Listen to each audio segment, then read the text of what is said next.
Perkenalkan, nama saya Hotmaide Septiani, materi dasar anti korupsi, dasar hukum pemberantasan korupsi di Indonesia. Pemberantasan tindak pidana korupsi ini berdasarkan Undang-Undang Nomor 30 Tahun 1999, Undang-Undang 20 Tahun 2001 tentang pemberantasan tindak pidana korupsi.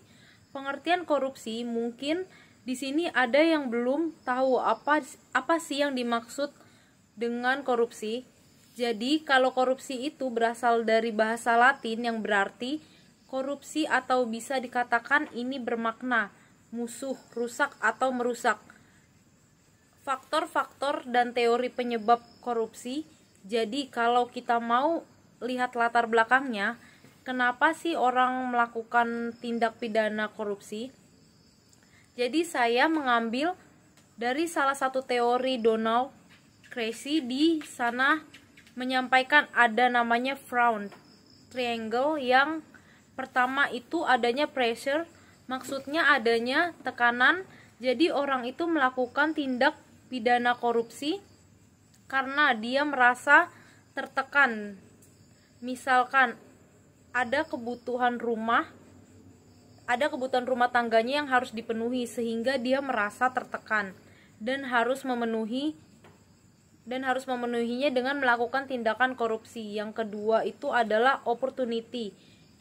Jadi adanya kesempatan ini ditimbulkan karena adanya lemahnya sistem, yang misalkan saja contohnya, misalkan teman-teman atau rekan-rekan di sini sebagai anak sekolah yang di sekolahannya butuh beli buku gitu, misalkan bukunya harganya 50.000 tapi dia mintanya 100.000.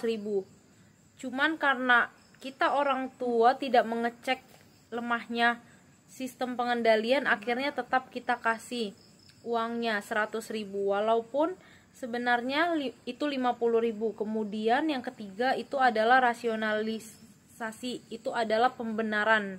Jadi orang itu pasti akan selalu mencari bagaimana tindakan korupsi itu bisa dianggap benar. Misalkan saja kalau kita mengambil uang orang tua sedikit, kata-kata sedikit ini dianggap operasional atau pembenaran, sebenarnya dianggap karena sedikit jadi enggak apa-apa, padahal level tersebut sama saja.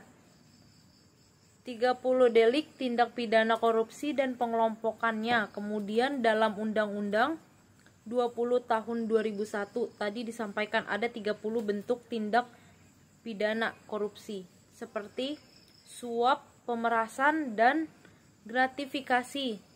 Mungkin teman-teman di sini ada yang belum bisa bedakan antara apa sih bedanya suap dan pemerasan dan gratifikasi. Jadi saya kasih ilustrasi singkatnya seperti ini. Pegawai negeri atau penyelenggara negara itu kita anggap sebagai penerima, kemudian masyarakat atau pihak swasta kita anggap sebagai pemberi. Nah, penyuapan itu terjadi apabila kedua belah pihak ini adalah sama-sama aktif atau kita sebutnya transaksional. Ketika dua-duanya aktif disebut dengan penyuapan karena dua-duanya sama-sama setuju, bukan tidak dalam keadaan terpaksa. Sedangkan untuk pemerasan, institusi pemberinya merasa dalam keadaan terpaksa. Jadi sebenarnya aktif itu adalah penerimanya ini yang disebut dengan penyuapan, sedangkan kalau gratifikasi penerimanya yang pasti memberinya yang aktif. Jadi seperti itu bedanya ya. Dampak korupsi dalam berbagai bidang sektor. Kemudian kenapa sih kita membahas tentang korupsi? Karena korupsi itu sendiri dampaknya sangat besar terhadap negara kita. Nah, kalau dalam ekonomi itu pastinya ini akan mempengaruhi transaksi, karena ini akan menambah beban transaksi, dan kemudian dampak dari korupsi itu juga bisa membuat sarana dan prasarana itu tidak sesuai dengan yang seharusnya. Ini pastinya akan menimbulkan ketimpangan. Nah, kemudian kalau dari dampak sosial itu sendiri kita bisa melihat apabila korupsi ini sudah menjadi budaya, akan mengakibatkan masyarakat itu tidak keras kepada pemerintahan. Selanjutnya kita tuh harus berfokus pada bagaimana kita bisa melakukan upaya pencegahan korupsi. Jadi ada 3 hal yang kita butuhkan, seperti pencegahan terlebih dahulu, jadi dari edukasi dan lain sebagainya. Kemudian dari sisi represif atau dari sisi penindakan, dan yang terakhir itu dari peran serta masyarakat, karena tentunya untuk menghapuskan atau memberantas korupsi dari Indonesia, tidak hanya pemerintah yang harus berperan aktif, tapi juga masyarakat semuanya.